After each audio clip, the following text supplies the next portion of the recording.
Ladies and gentlemen, let's go ahead and get started. Thank you so much for coming out today. It's great to see such a full room, perhaps not surprising given the topic, unfortunately. I'm Professor Bobby Chesney. I'm the director of the Robert Strauss Center for International Security and Law, also a faculty affiliate at the Clements Center for National Security. I know from seeing so many familiar faces that you know that the Strauss, at least many of you know that the Strauss and Clements Centers combine to try to drive the study of national security related, international affairs related activities here at the University of Texas. We aspire to boost the career opportunities of our students, to enrich the curriculum, and to provide high impact, highest quality public-facing events like this one on the cutting-edge issues of the day. If you told me a year ago that there would be a pressing need for such an event relating to pandemic preparedness and related topics, I might have panicked a bit and maybe sold off some stocks. I don't know, but that was then, this is now, that's too late. I can still panic, I guess. But perhaps I won't need to after we hear this talk. We're delighted to have Dr. Julie Schafer here today. She's the Chief Technology Officer for Flu Lab, where she seeks to stretch the boundaries of how technology is used to defeat influenza. She's a PhD in health policy. She's a master's in epidemiology. Before moving into the philanthropy world, Julie spent 15 years in the U.S. government, most recently as Director of Strategy with the Biomedical Advanced Research and Development Authority, or BARDA. BARDA is charged with developing vaccines, treatments, and diagnostics for chemical, biological, radiological, and nuclear threats, pandemic influenza, and emerging infectious diseases. She was Director for Medical and Biodefense Preparedness Policy in the White House National Security Council. Among other things, she prepared for and responded to emerging disease outbreaks, including the Zika outbreak. During her time at U.S. Department of Health and Human Services, Julie co-authored numerous strategies and plans, including the Health and Human Services Pandemic Influenza Plan, elements of the 2009 H1N1 pandemic response. She co-founded a new division in BARDA devoted to accelerating transformative solutions to dire health security events. She's the right person to hear from today. And even better, moderating the dialogue with her, someone equally impressive, our own Dr. Michele Malvesti, who is a visiting professor of practice here at UT Austin, affiliated with the Strauss and Clements Centers, and one of our favorite colleagues. And that's saying something because we love all our colleagues. Because some of them are here, I have to say that. Michele teaches courses on national security decision-making, the power and politics of gender in national security, and a variety of other cutting-edge topics. Like Dr. Schafer, she served at the White House on the National Security Council staff. In her case, she was Senior Director for Combating Terrorism during the George W. Bush administration, and she also returned briefly to the White House in 2009 to co-chair the Presidential Study Review that reformed the White House Organization for Homeland Security and Counterterrorism on behalf of the Obama administration. We're in good hands with our friends. We're going to turn the floor over to them now for a moderated dialogue, and then eventually to all of you for some Q&A. Thanks again for being here.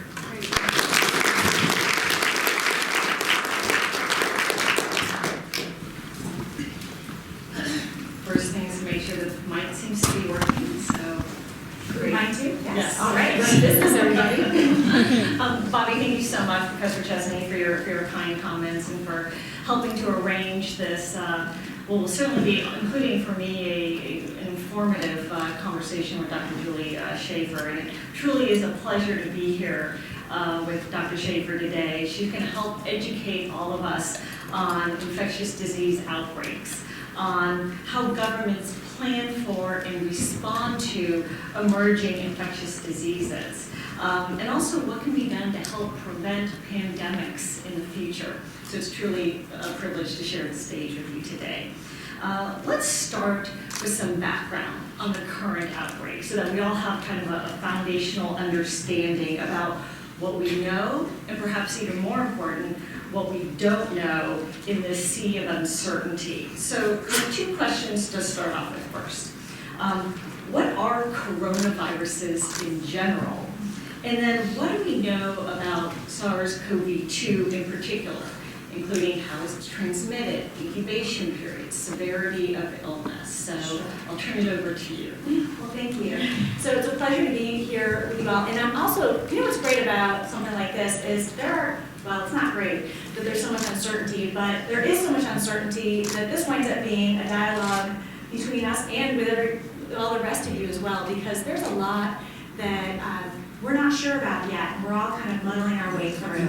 So let's talk about a little what we do know. Okay. So we know that coronaviruses are a big family of viruses. Everyone in this room has probably had some coronavirus infections in their life. It's it's how we experience some common colds. This virus is a part of a family of beta coronaviruses that their origin is probably bats. And we think that this is closely related to SARS, which emerged in 2003. And what does SARS stand for? What is that? Severe acute respiratory syndrome. And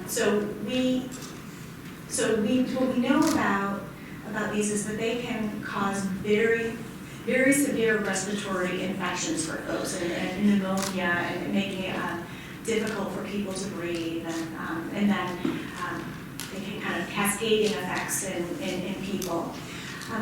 We're pretty sure that this emerged in China, and that's really been the epicenter in Wuhan, in China. Has been kind of the epicenter so far, and we think that there are about 80,000 cases. I say we think because we actually don't really know how many cases there have been. We suspect that there are a range of experiences that people have with these infections, from asymptomatic or we don't even know that you're infected, to these very severe illnesses that can lead to death. So that makes counting really difficult. We know there are reported about 3,000 deaths. We know that there are about 30 countries that are reporting these infections, which we call the disease COVID-19. Well, WHO has named it that, so that's what we'll call calling the disease. And we're going to learn more. I think this, especially as there's an outbreak in South Korea right now, where they are collecting and sharing quite a lot of data, and that will really help us get a better understanding of things that are still a little bit uncertain to us. For example, how long an incubation period is. So from the point that you are infected to the point that you could show symptoms or transmit to others, that's still a little unclear. We don't know how many people can be able to transmit the infection to others and not know they're sick. We don't know the experience of children with this disease. It seems to not affect children as much as adults, but we have a lot to learn about that. So we know a little, we know to be concerned, and we know that there's a lot more that we need to know, and we know that we need to make some decisions amidst all of this uncertainty. Great. Thanks for highlighting that. So you mentioned a little bit on reported cases globally, and the fact that we've seen cases in at least 24 countries. What do we know about reported cases here in the United States? Sure. Well, so we know that a majority of the cases that are of U.S. citizens were among those who were on the cruise ship that was quarantined for a very long time in Japan, and the United States repatriated those citizens, and they've been in quarantine. Some of them were already ill, were becoming ill as they were coming back, and then some of them have become ill since they returned to the United States. Again, going back to this incubation period.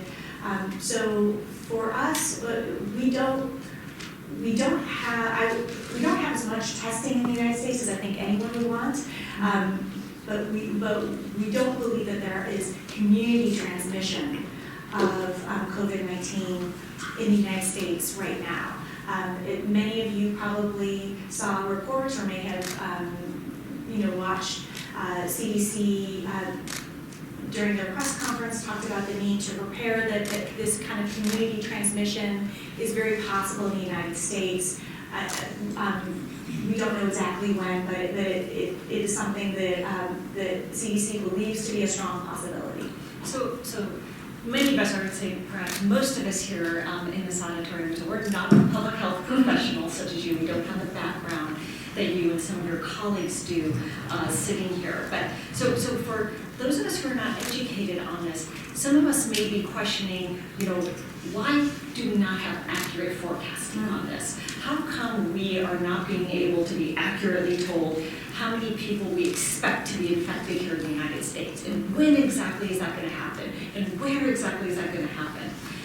From your vantage point, could you explain to us the challenges and those type of forecasts and accuracy and how one goes about conducting that type of forecasting? Oh, absolutely. And I think it is surprising. I think it kind of can surprise people because we have, in so many areas of our lives, technology has advanced to what we know and how fast we know it in so many facets. And so it can catch people by surprise that in an area as important as this, we find ourselves moving slower than I think anyone would want to. I think the first thing that would be to know about being able to make forecasts is that forecasts are fueled by data. That's the engine and the fuel. That's everything for forecasts. We need to know what happened before in order to forecast what will happen in the future. And so this is why we are eager to gain, and certainly epidemiologists and infectious disease modelers are eagerly grabbing as much data as possible to try to understand, first of all, understand more about this virus and what happens when people become infected, but also be able to use these data to get a sense of where it's going, how fast, how big. The other thing that's especially complicating for this is that I'm sure most of you know, here in the Northern Hemisphere, we're in the middle of what we call our flu season. And so our flu season is comprised of influenza viruses circulating, and then also other viruses that produce infections that they can feel a little flu-like, which is why there's a concept of influenza-like illness, or ILI. That can mask the emergence of new viruses if the symptoms look like they look like the experience of sickness that you could get from something that happens all the time. So that slows down. And then we also need tests that, first of all, do enough testing that says this isn't something we know about, but then also tests that say, actually, it's this new thing. So it's kind of a two-part. I think that I have dreams, and I hope by the end of this talk, you all will share my dreams about having accurate diagnostics that quickly can tell us what we have and what we don't have. Because right now we a little bit are flying blind when it comes to these influenza-like illnesses. I hesitate to use the word pandemic, but it's also because I'm not sure I fully understand what the definition of a pandemic is. Could you explain to us, how do we define pandemic? What are the criteria to meet a pandemic? Mm-hmm. Well, I think if you are not quite sure of the definition, I think it's because the definition shifts a little bit. I mean, certainly, those of us who ever spent time in public health school, the definition would be it's a widespread outbreak.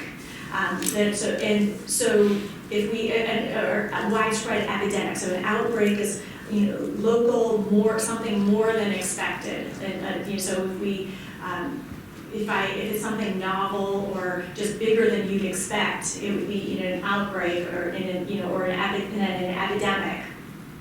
And then when this is happening across geographic area, widespread geographic areas, it's considered a pandemic. I think that it can get a little complicated in the layering because people can make an assumption that a pandemic is talking about severity, which is not necessarily the case. I think right now the World Health Organization, or WHO, is not calling this experience a pandemic, and their position is that it does not qualify for a pandemic because they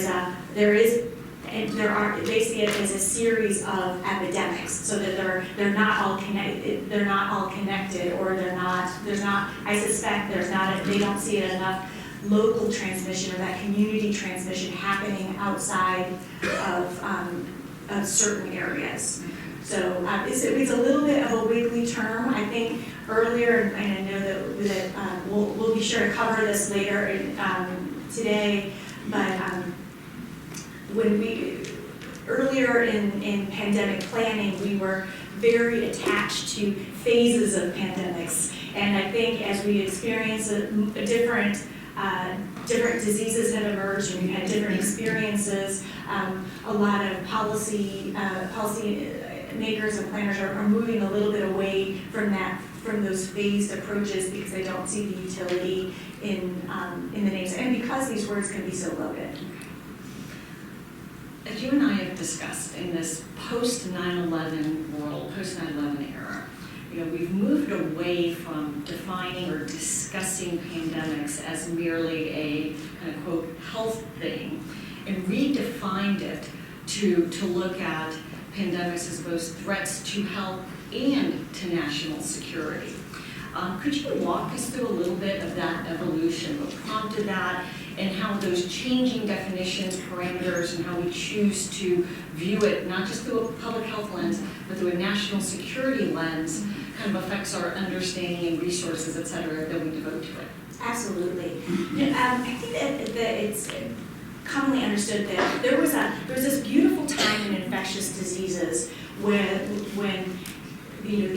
with the wide use of antibiotics and a lot of vaccines, the idea that infectious diseases were handled, and HIV and AIDS kind of took away a little of that conception and then the terrorist events of September 11th in the United States, the kind of elements that moved toward this concept of pandemics being a national security issue. I think some of the elements are the experiences of the anthrax attacks and the terrorist events of September 11th.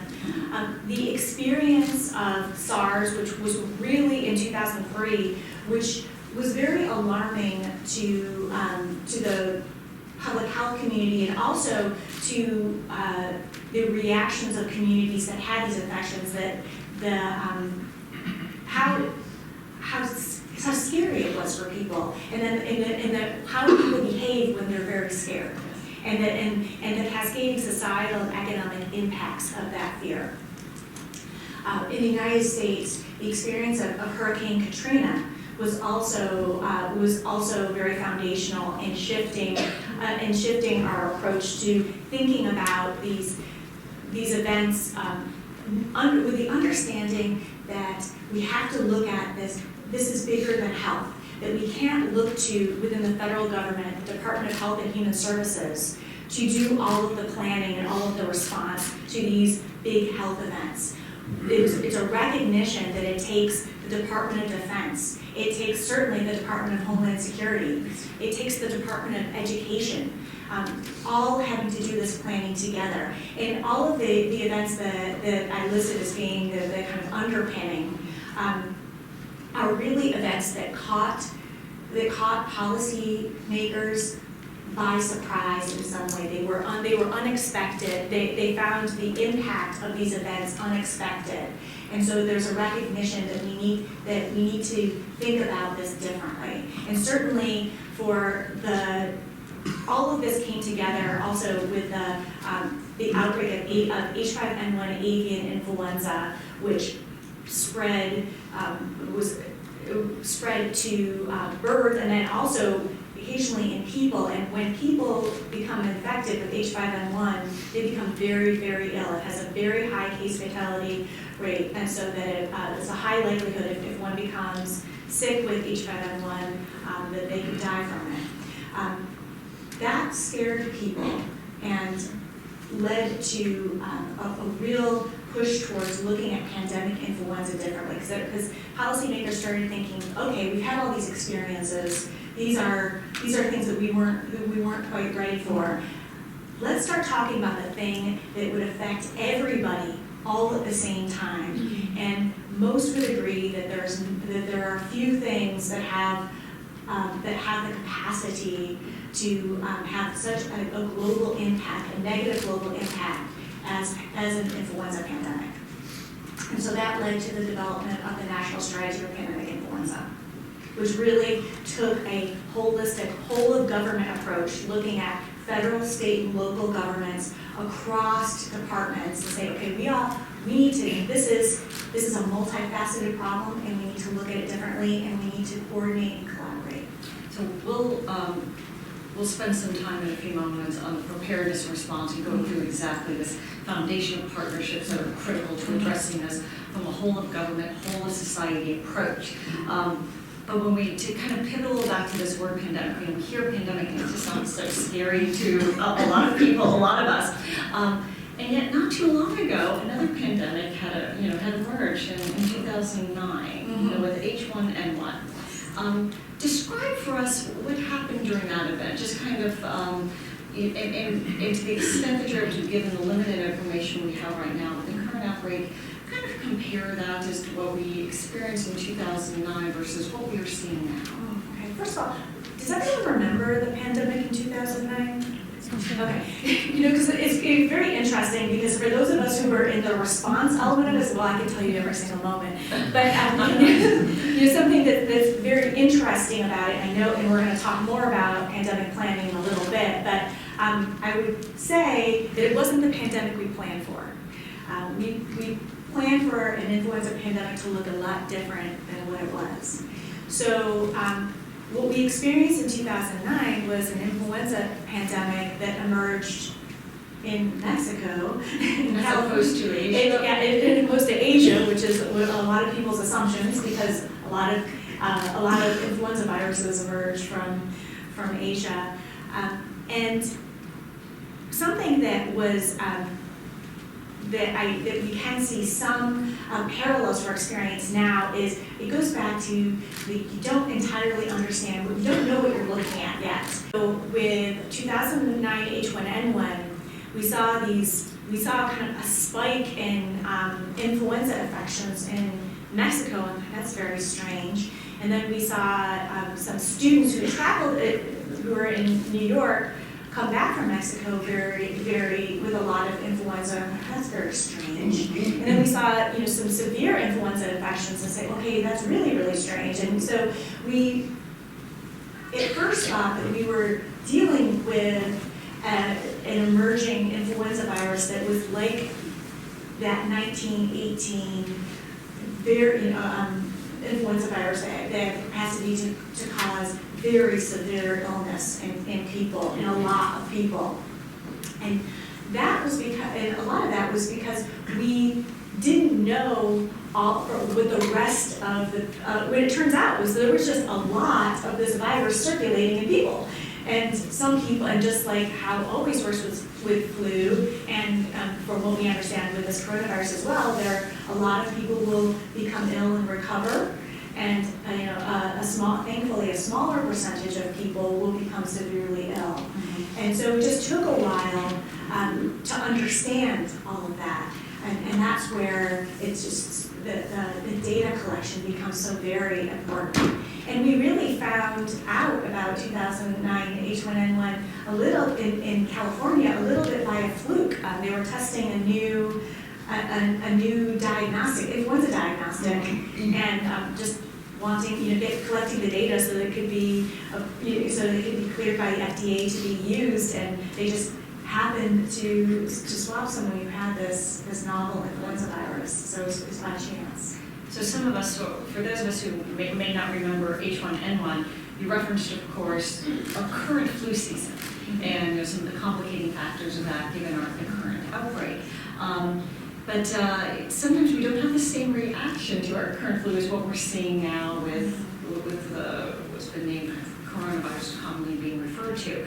Whereas, but if you look in the United States alone, and correct me if I'm wrong on this, my understanding is that statistics from CDC, just in the United States alone, in our current flu season, 16,000 deaths in the United States alone for this current flu season. And yet are we not having a similar reaction to that versus what we're seeing now being displayed in the press? How can you help kind of explain that, give us insight, and kind of compare and contrast on some similarities and differences there? Yeah, I mean, I think it's, obviously I will state my bias very clearly that I spent most of my career in influenza. So of course, I think that people should be very interested in influenza and also see it as the threat that it is every single year. I don't know if I have the answer on what, I think there's a familiarity to that, and there's also, because we don't have a lot of precision around everyone who has influenza, so people can call a lot of things the flu, that some of it is the flu and some of it isn't.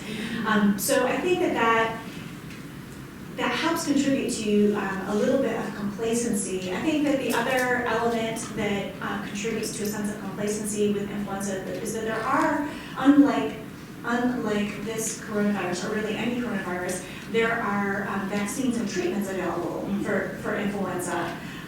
The vaccine is imperfect, and certainly I spend a lot of my mental energy working toward better solutions for prevention of influenza.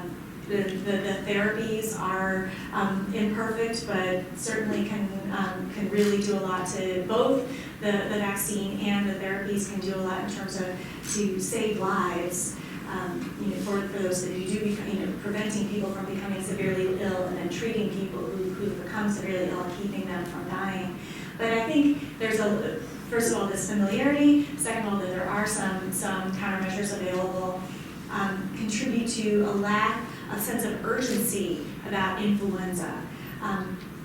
We are using the backbone of a lot of our surveillance systems and a lot about what we know, systems that we built from influenza, because we see it every year, to help plan and eventually respond to this the emergence of this virus.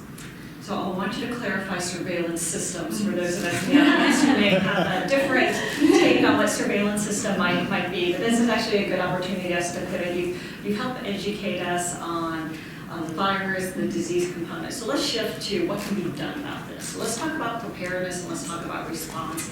As I mentioned, both from my world on counterterrorism, your world in public health, all of this, homeland security, national security, as we often said in government, is built on this foundation of partnerships. Partnerships that start at a global level. In this case, you mentioned the World Health Organization, going down to individual governments, federal governments, across the world, but then also in the United States, state and local governments as well. Talk to us at each one of these levels, each one of these, key partners. What are the authorities that are available? What are the instruments that are available? What are the intervention options that are available at each one of those levels to help prepare for and respond to these type of public health incidents? Absolutely, and I will keep it high level so that I don't see any nodding heads out here. At the top level, we have the World Health Organization, and so what they're looking to do is to coordinate across countries. So they have, through a very long process, have developed it, and most countries have signed on to these international health regulations. And so what those try to do is help kind of coordinate how countries react when when we have something like an emerging infectious disease. And the goals of those I'll take a moment to highlight because I think they're very important, is that to encourage sharing of information and transparency. But then also one of the goals, because this is going to come up a lot as we talk about these interventions, is to keep any interventions that countries make in terms of limiting travel and trade to what they call science-based interventions. So to try to thwart or disincentivize countries from making policies that have negative effects for, say, the country that is having an outbreak that's not what they consider science-based. So it's policies that are reactionary. So on a federal level, the federal public health is largely around things that happen between states and things that happen as we come in and leaving the country. For those of you who are in public health know well that the real seat of power for public health in the United States are states, because they can tap into their police powers. Mm-hmm. So because of federalism, anything that happens in a public to respond to infectious diseases really requires an enormous amount of collaboration and coordination at all levels of government, because no one can quite do everything that they want to do on their own. Mm-hmm. So I think that those that follow every single article on this, I've already seen there's a little bit of push and pull at the federal, state, and local levels around the quarantining of these few Americans who have been repatriated after they've been exposed to this coronavirus, and communities who are concerned about having quarantined people in their community, seeing it as a threat to their community, and that kind of the push and pull of who has the authority to place them there, who can say no, who can't say no, and then in terms of you can have authority and it may not be the best idea to use that authority. Right. So could you tell just a little bit more, and I do want you to explain on the surveillance component on that, but just a little more, so essentially in terms of intervention options, there are the pharmaceutical type of approaches, and of course you mentioned already we do not yet have a vaccine, and would like to hear from you in general, what does it take to develop a new vaccine? Is this 2 years on the horizon? Is it 6 months, 18 months, recognizing again that we're operating in this sea of uncertainty? And then perhaps just spend a little more time on those non-pharmaceutical kind of options. You mentioned quarantine, isolation, but some of the social distancing, et cetera, so that we have a better understanding of what we might see in our community in the future. Sure, great. So with vaccines, we aren't where we want to be in terms that there aren't any vaccines that we have vaccines that are just entering phase 1 studies, and phase 1 studies are just testing for safety, really. So that they're just making that so that means that there are so many steps to go before we know if we have a vaccine that would be safe and effective in people. And then even so, then there would be additional steps to see how they work in different populations. So while we have many vaccines now, a lot of different entities jumped in to move forward in developing a vaccine.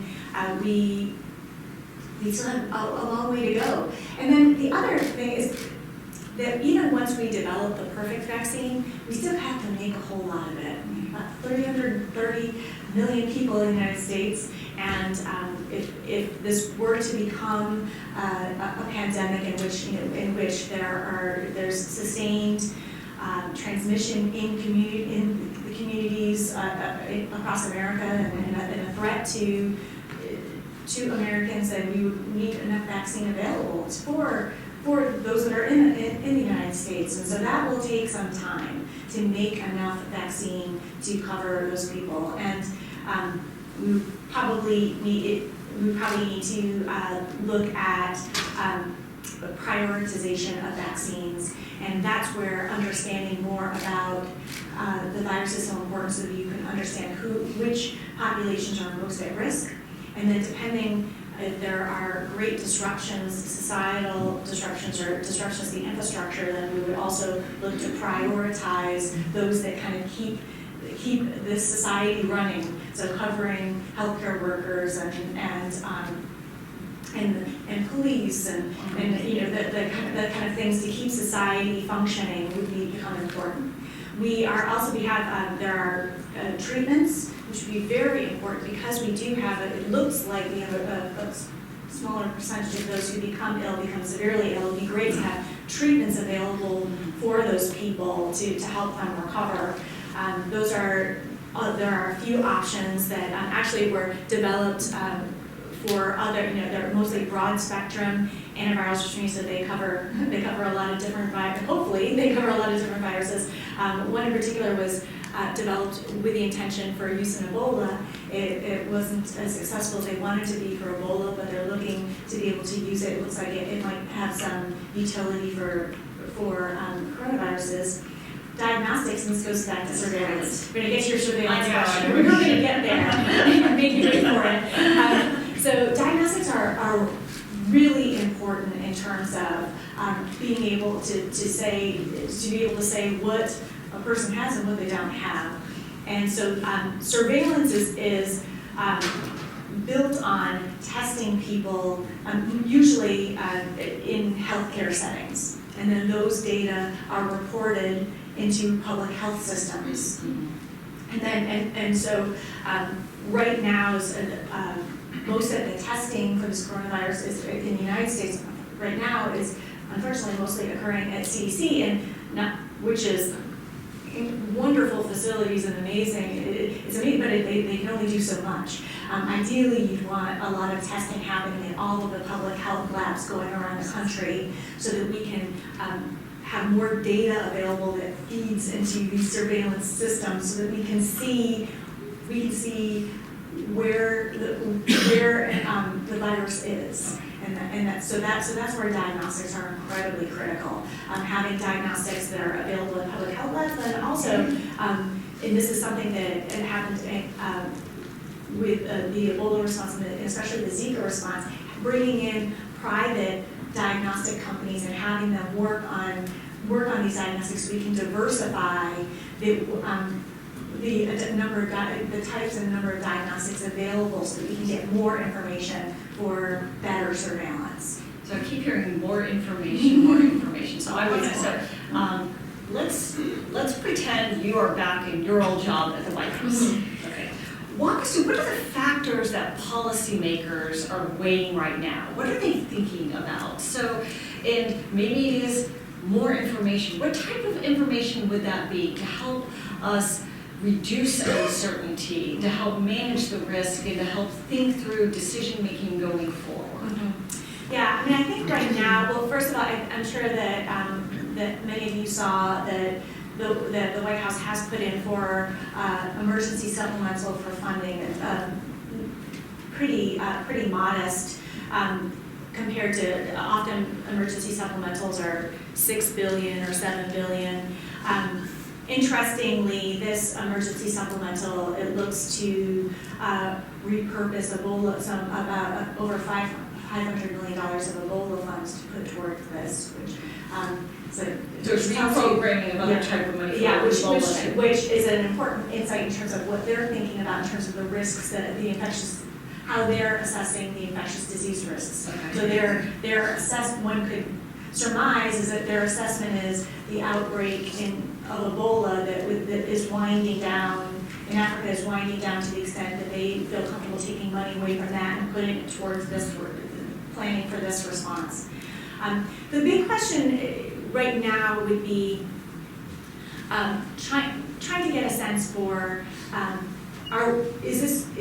is containment still possible? So when we think about containment, we're saying, okay, if you have a small enough number of cases, you got to keep it small. We will put a lot of resources into those few cases, into quarantining those who could have been exposed and isolating those who have been exposed and have become ill as and doing perhaps intense traveler screening, a lot of intense work at borders to prevent more infections from coming in to the country. So that would be kind of containment. At a certain point, containment no longer becomes feasible. Again, it's very resource intensive, and there's a kind of a process of moving more toward mitigation of, okay, we can't hold the door any longer. Now what we're trying to do is delay in terms of, we want to try to do is keep a big spark from being in one particular area. So kind of push down the total number of infections by a number of interventions, like we can talk about non-pharmaceutical interventions, like social distancing. What does that mean? Social distancing is well, on the simplest point, is increasing the distance amongst people. How do you do that? So it's a different way. School. Yeah. So it's a simple principle that you apply across a number of in a number of people spaces. First of all, you wouldn't have it try to limit mass gatherings. So anytime there's a lot of different people mixing together, Like this. like this, for example, or like this, we would want to have, you want to limit that or have more space amongst the people here. It could look like, depending on, it could look like what we call dismissal of students from schools. So having students not be in schools for a certain amount of time, huge policy questions about when to do that, for how long. To be clear, that's an option, no one's suggesting it's. Oh, yes. Yes, okay. Yeah, it is. These are the tools. These are the limited tools that policymakers have. And they to may take. or may not choose to. Yep, it is. It's like a buffet. Or it's often used as like picture. The images use picture slices of Swiss cheese. Each one of them are imperfect and they have holes, but the idea is that you layer on top of them until it becomes opaque. So all of these interventions are imperfect and need to be carefully calibrated to the circumstances. But it is part of the buffet. So social distancing in terms of canceling or postponing mass gatherings, dismissal of students from schools, telework, very liberal telework policies, encouraging people to work from home. Basically anything that you can think of that would decrease the amount of people gathering together in spaces. So that is a very important. That's all. Why those interventions, which are broadly called community mitigation interventions, are so important is because they build trust. And that's so important in their response, is that they require all of us to work together in a collaborative way, but because they tend not to be punitive, they help increase the trust in the community. It's like a confidence building measure. It's a confidence building measure. When we don't have the ultimate confidence building measures of widely available safe and effective vaccines for the particular pathogen that we're facing. So some of my students who've taken my decision-making course will know that sometimes policymakers, decision makers, we try to turn to the past to help us clarify and understand what we are currently experiencing, especially in novel type situations. And sometimes you learn from the successes of the past, but sometimes you also can learn appropriately from failures that have happened. My understanding, there was a decision-making failure in 1976 with the swine flu affair. And I'm curious if you could just explain to us what were some of those friction points on the decision-making and what you might apply those lessons learned for the future and what we are experiencing now. Yeah, sure. So, like a lot of presidents, Gerald Ford was, the president at the time, was very influenced by concerns about not ever wanting to repeat the pandemic of 1918, which led to just an enormous amount of lives lost across the world. And so he moved in a very proactive move when there was this emergence of this novel influenza virus to say, we're going to have a mass vaccination campaign for all of the United States. We're not going to take any chances here. And what happened and there's a wonderful, if you haven't read it, it's a very short book called The Swine Flu Affair by Harvey Feinberg, among others, and it's a great read. But it's a great analysis of what happens if when people don't check back on their assumptions or have inflection points built in, or like, are we still in the circumstance we thought we were in a month ago? Or have the circumstances changed? Should we update our assumptions? Should we update our plans? And so they ultimately did, with some hiccups, did produce a vaccine and started to roll it out. And not only was there not really a pandemic of this particular virus, but also, unfortunately, the vaccine did cause some very serious adverse effects in some people. So it's considered a very important text to learn from in terms of the right, probably the right intentions, but not building in those the understanding that in any emerging infectious disease, the circumstances are changing very rapidly, and our understanding of the circumstances are changing, and that decision makers need to be nimble and be willing to update their assumptions and understandings as the situation evolves. So one final question before we open it up to Q&A with our audience members. It appears that we've invested a lot in terms of preparedness and response for infectious diseases. I have the sense that perhaps we're not where we ought to be. And I don't know, is this an issue of prioritization? Is it an issue of resources and budgets? Because we do not operate in a resource unconstrained world. Is it an issue that we don't have the right organizational structures or systems or processes in place? What is your sense of where we currently stand and maybe the delta between where we ought to be and need to be, especially to address what we're currently facing? Absolutely. I think it's a mix of all of those things. I mean, I think there are many papers and books written about within the federal government how infectious disease threats are managed, who's in charge, is it too spread out across a bunch of different agencies? Do we lose something there? So I'm sure that that's one component. The other component is, I touched upon it for the emergency supplemental.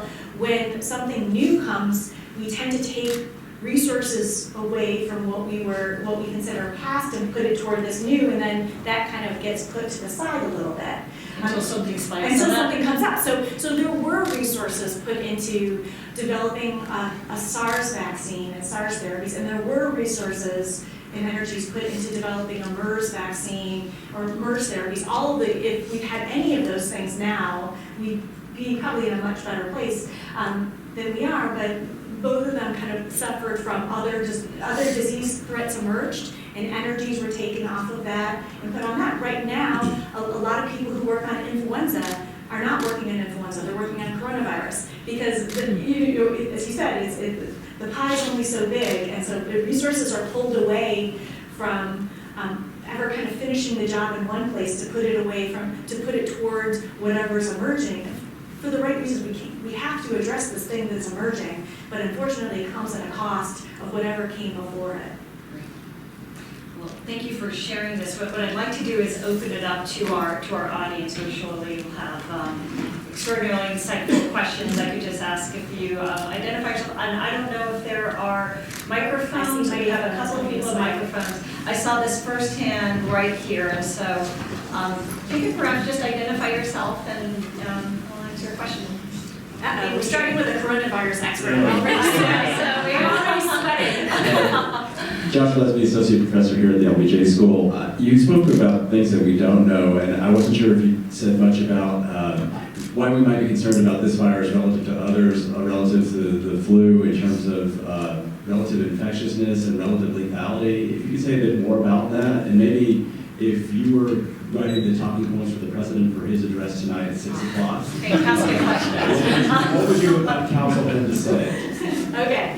Well, so right now, again, we are still learning so much more about those cases that are asymptomatic or have mild infections. So it's kind of skewing our understanding of of the case fatality rate for this virus, right now it looks higher, up around 2% or so. Depending on, there are many different estimates compared to 0.1% for influenza, which is still really bad because a whole lot of people get influenza. So 0.1% becomes a really big deal when you're talking about millions and millions of people becoming ill. So right now it looks more severe than influenza, but we don't know the whole story yet. And if I were doing the talking points, I think that a lot of what I have seen and read coming from CDC and HHS, which CDC is part of, the Department of Health and Human Services.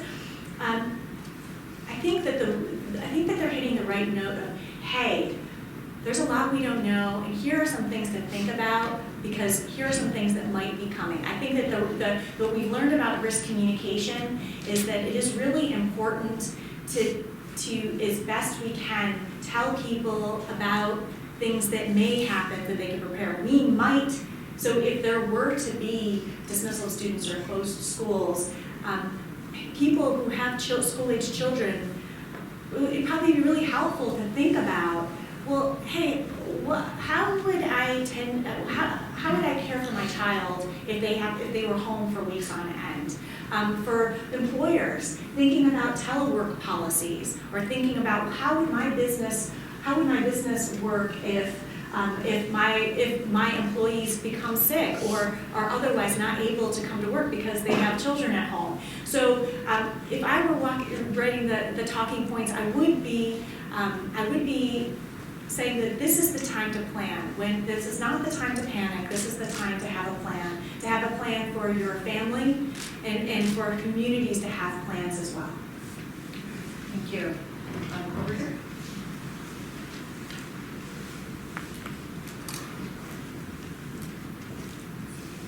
Hi, my name is Kim Wayne. I'm with the Intelligence Studies Project here.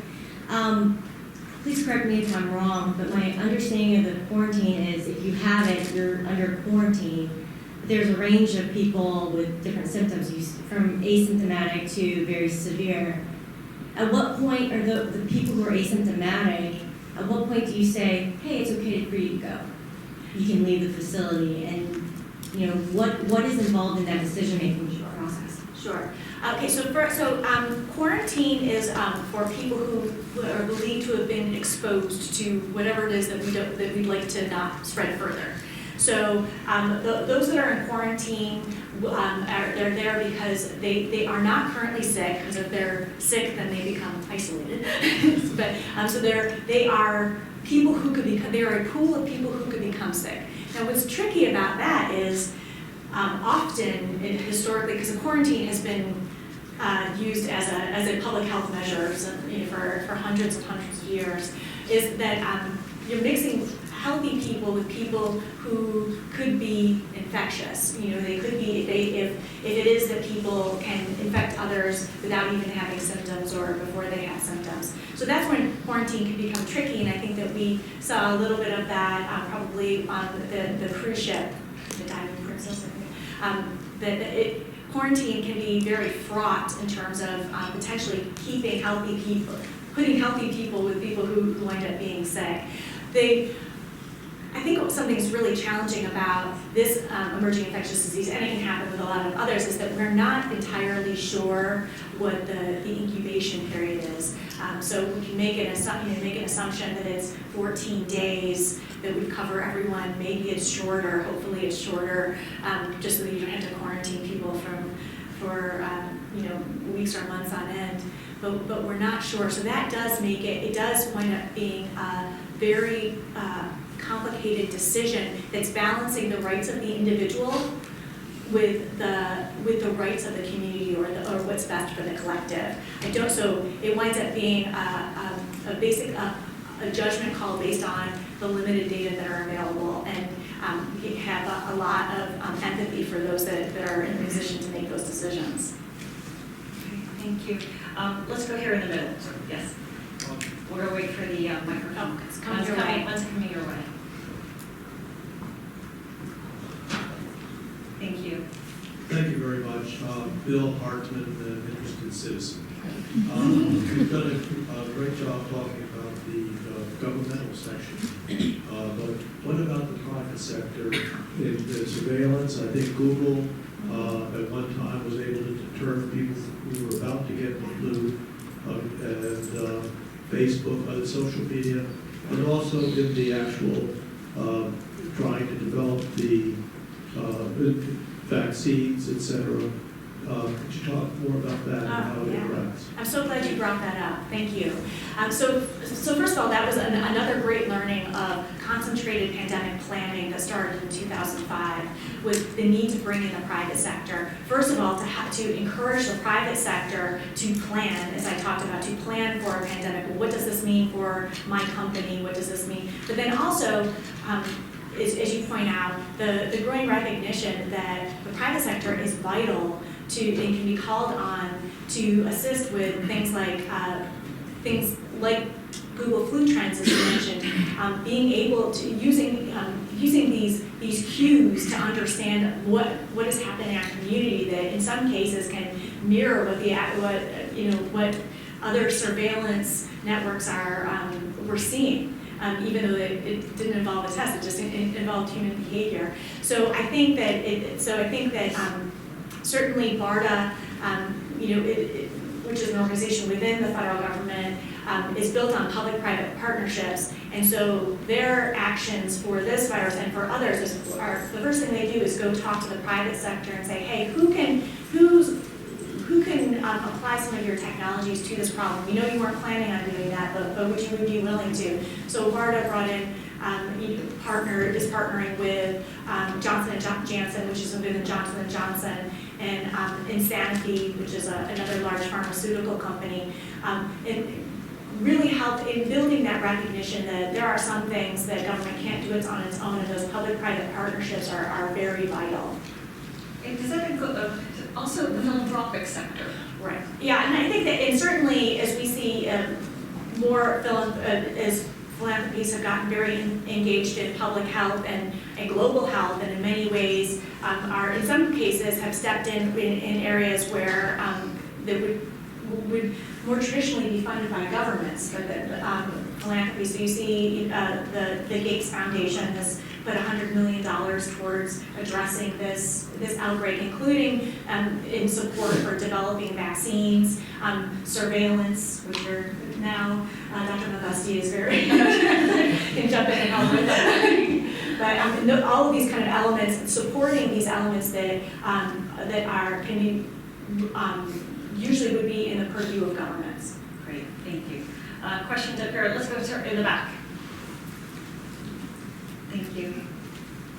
Can you talk about logistics policy at all? All these people that are staying home still need to eat. Mm-hmm. So Yeah. food needs to be delivered. Absolutely. Yeah, and I think that is another great example of this recognition of these policies, the why it requires coordination across all of these different facets of government and society because it affects all of them. So, for example, most of us. The United States, most systems in the United States are just in time in terms of our deliveries of goods, our deliveries of pharmaceuticals, so important, what's in your drugstore, food, all of it happens just in time. And so what does that mean if truck drivers are ill and not able to run their routes, or what happens if people can't get out to get food if they're asked to stay at home? I think that we're in an interesting perspective is that many those that are fortunate enough to afford can take advantage of things that have changed since the last pandemic in terms of the wide array of things that we can have delivered to us, in the ways that the way that the internet has changed our shopping behaviors and how we get food in some ways, but certainly for those that lower income families, these are significant challenges, and that's why when I was saying about the talking points for the president, that's why planning will be so critical for things like Meals on Wheels, or if schools are dismissed, kids that really depend on those school meals for their nutrition. How will we make sure that people can get what they need? It requires a community level planning. Let's go over here, because I feel like I had my back to it. I didn't want you to feel like I was ignoring over here.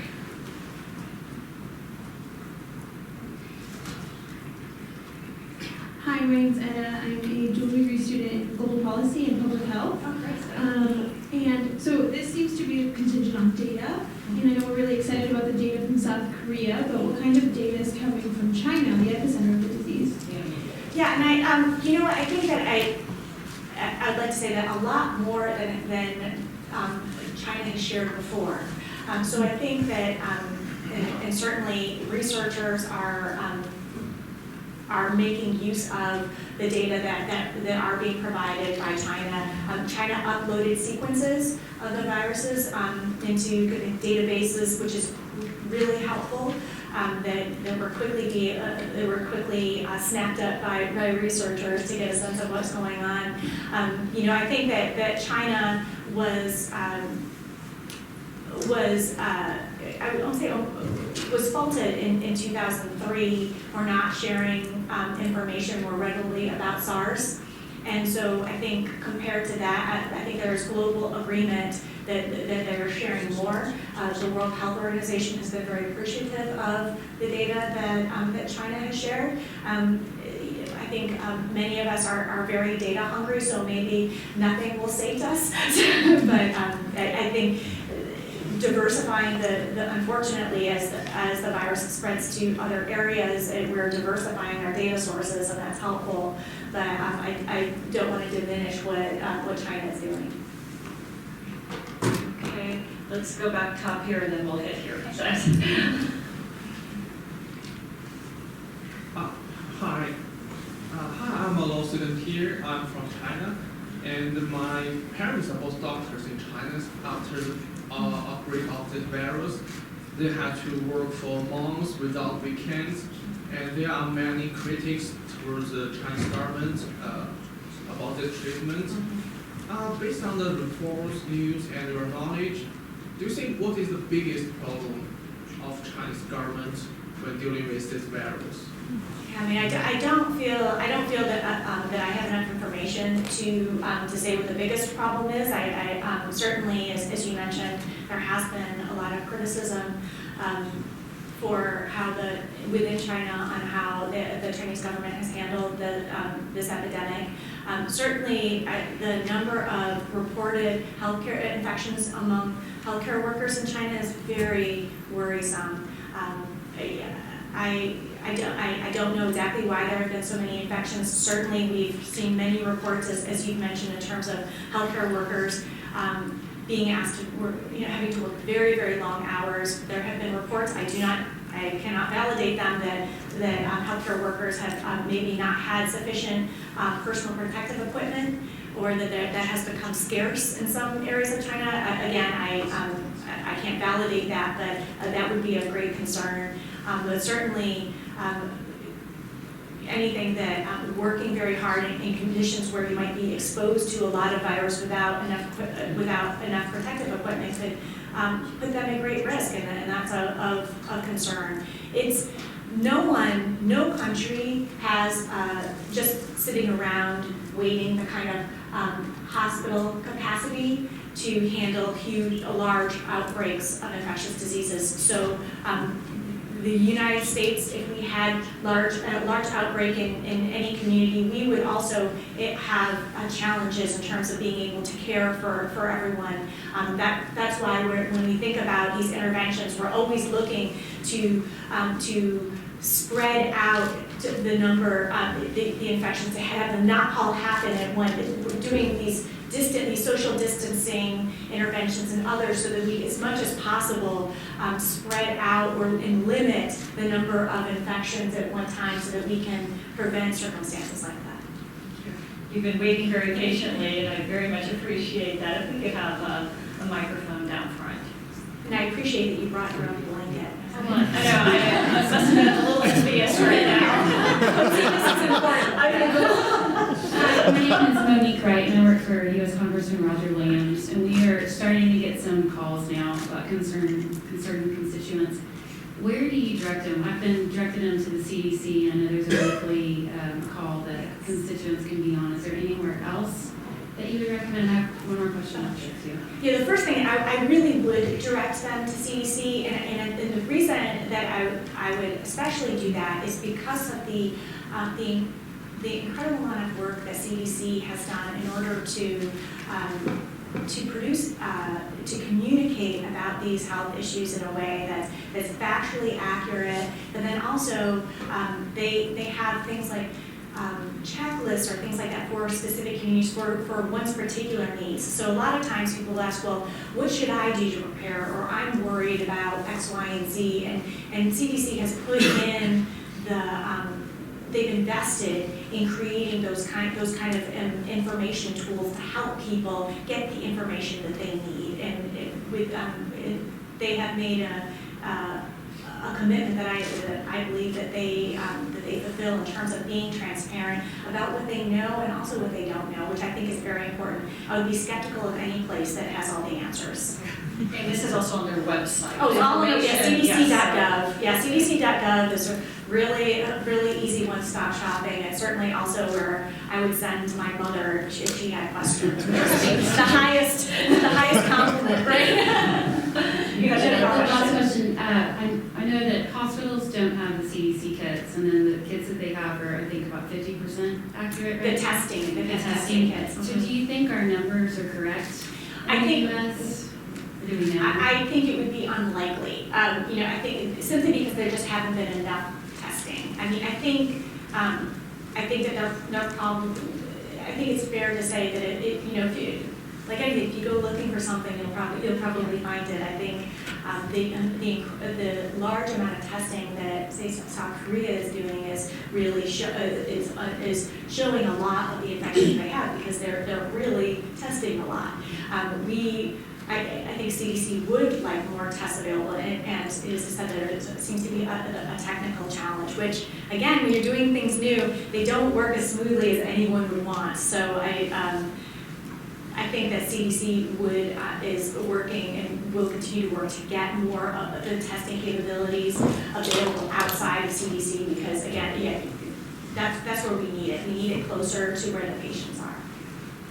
Thank you for your patience on that. Sir, right here, and then we'll go up the center line here in the white shirt. Yes, the microphone's coming down. Thank you.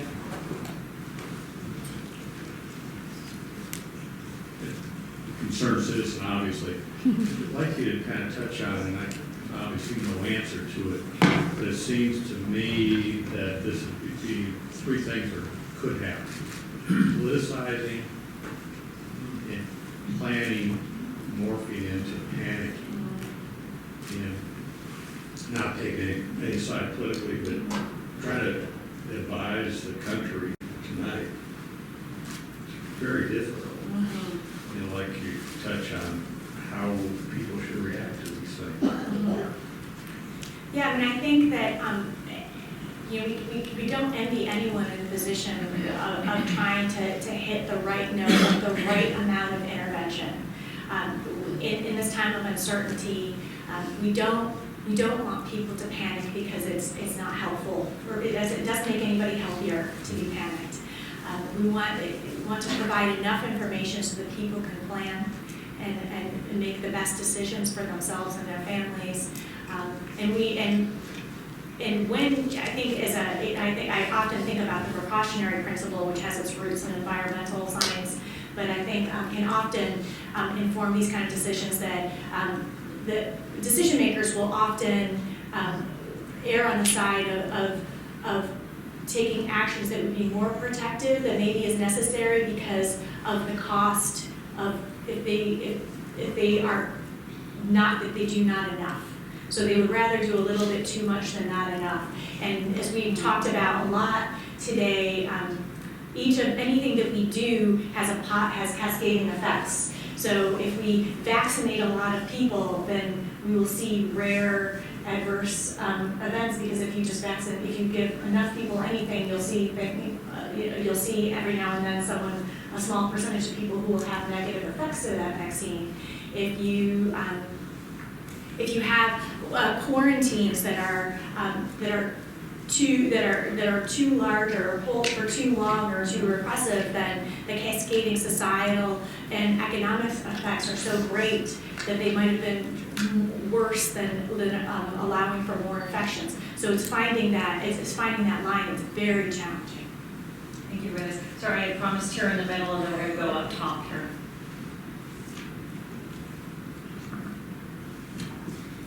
Thank you. Thank you very much. Tom P. Hall from Dallas. I'm in private equity, and we're trying to finalize our risk profiles for our global supply chain. And yeah.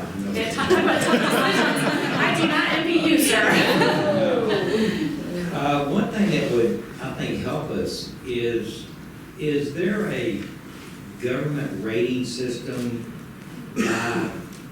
for a pandemic that says red equals this, blue equals this, orange equals this? If there is, then maybe we could help monetize that risk somehow, because we have a pretty substantial global supply chain. Yeah.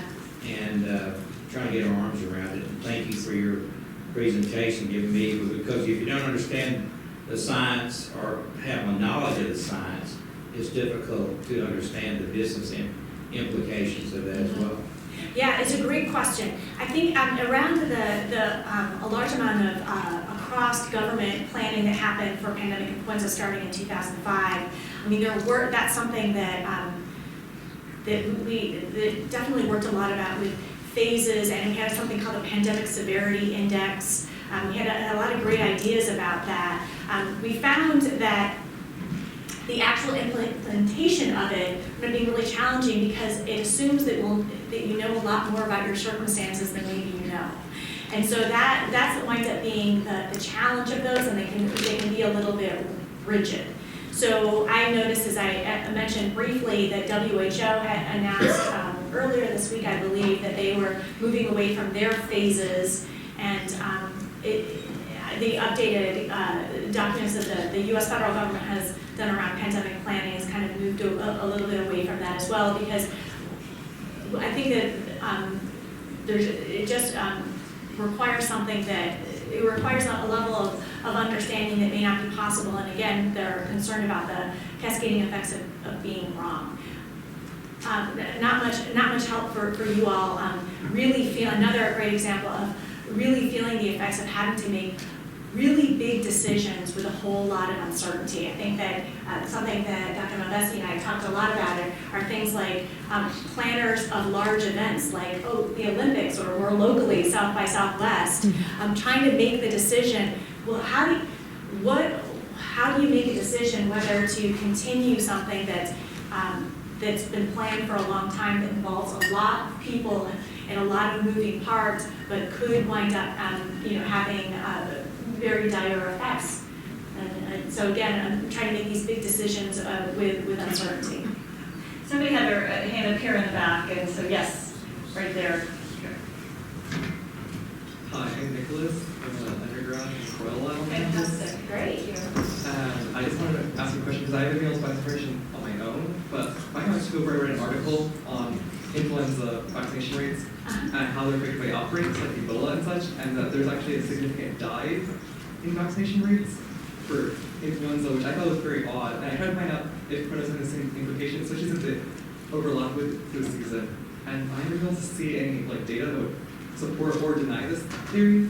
I wonder if you had any I haven't seen, that's a great question. I have not seen studies that looked at influenza, the seasonal influenza vaccination rates during when other emerging infectious diseases emerge or reemerge, as the case may be. With the timing of this coronavirus's emergence after most people had already been vaccinated for influenza, we probably wouldn't be able to check. And if you haven't been vaccinated for influenza, there's still time. It's a very unusual flu season. So if you haven't been vaccinated, please consider. But I think that it's just really interesting. I think what it really goes to show is the need for clear risk communication, because how people assess risk and their resulting behaviors can really be influenced can be influenced by things that we don't totally understand, and they can be influenced by things that seem not necessarily connected, like Ebola epidemics or outbreaks in Africa affecting whether someone in Kansas gets their seasonal influenza shot. So it's really interesting, and it just goes to show you the rich environment in which this all plays out. That it's so much more than the fascinating science of virology or immunology or epidemiology, but really into the behavioral sciences. I think we have time for about 2 or 3 more questions. I'm going to go student here, and then we're going to come up to Maria in the back. So.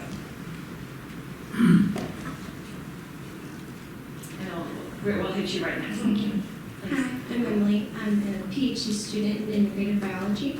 And I was just, when you were talking about forecasting and data, and it's like reported data, but what are your opinions on like companies like Blue Dot, which used AI and they kind of forecasted this Wuhan outbreak and like warned their customers not to travel there beforehand, and whether or not that should be because it's open to like businesses, not just personal consumers. Right. And if you think that's like a good idea to start that in the US or for personal people.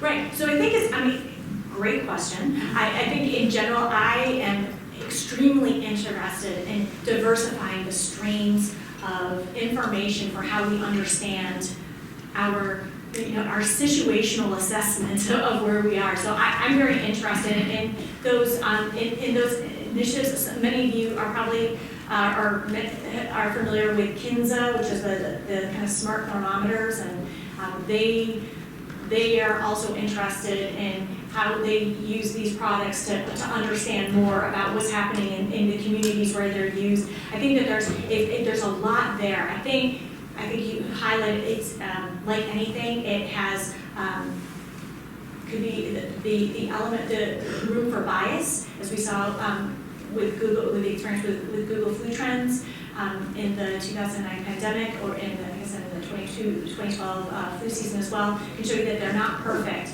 But I think that I'm very interested in exploring these different ways to understand the situation that we're in. I don't think we can afford not to.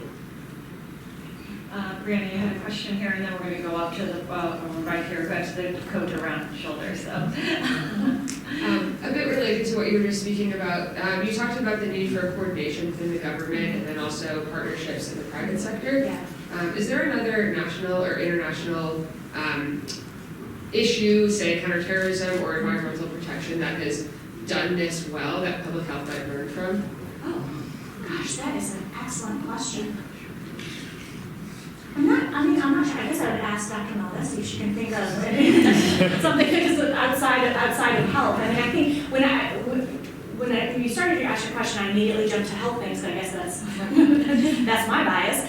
So I was thinking about antimicrobial resistance, or I was thinking about issues that cut across, that are an equal threat to pretty much everyone on the planet. And so I think that one could learn from that. But in terms of but absolutely, it's that public-private partnership that you had talked about earlier, and again, recognizing it's not just whole of government, but whole of society that needs to be leveraged. There's hardly any national security threat today that kind of rests solely on one department or agency or one sector of society, that we need to leverage the innovation just across the board. And I think that there are lessons learned across. These are transnational threats, and the partnerships that are available to be able to assess and address these risks in a way that is both efficient and effective across the board. Up here, are you sure? No, we lost it, and I lost you. I'm going to look at the person right next to you, and then right here. Thank you. I really appreciated your point about community intervention and how that works for the prevention of a pandemic, but also to build trust. And I was curious what you thought about what I would argue would be a greater distrust in American institutions by the American people, and how does that affect our general preparedness for this pandemic?